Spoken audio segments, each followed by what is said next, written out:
अप्पा नमस्कार. हां, कोणती कोणती पुस्तकं आहेत अप्पा आपल्याकडे? ही वयाच्या 10व्या वर्षीपासनं महाराष्ट्रातल्या आता गेल्या 75 वर्षामध्ये 1000 किल्ल्यांचा इतिहास गोळा केला. 500 किल्ले बघितले, 100 किल्ल्यांची पुस्तकं लिहिली.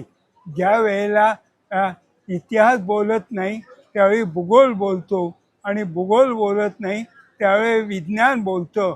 त्या गडांवर आपण गेल्यानंतर ते कोणी बांधले, तिथलं जलशास्त्र, मूर्तिशास्त्र, अर्थशास्त्र अशा प्रकारे निनाळा अभ्यास केल्यानंतर आपल्या लक्षात येतं का महाराष्ट्रामध्ये जी 96 घराणी झाली आता त्यांनी हे महाराष्ट्र रक्षणासाठी समुद्रावर किल्ले बांधले, घाटामध्ये किल्ले बांधले, त्याच्यानंतर वरती भूमीवर किल्ले बांधले.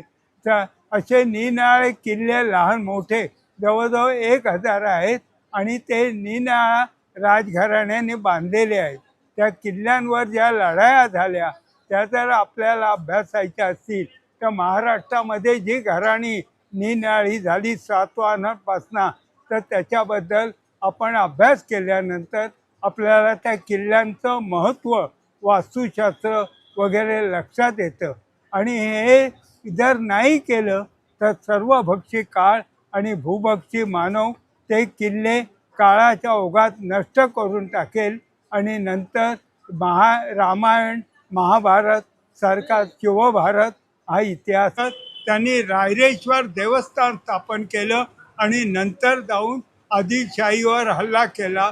अशा प्रकारचा इतिहास ज्यावेळेला बोलत नाही त्यावेळी भूगोल आपल्याला ती माहिती देतो. आणि असे दक्षिणोत्तर सह्याद्रीमध्ये 650 घाट आहेत.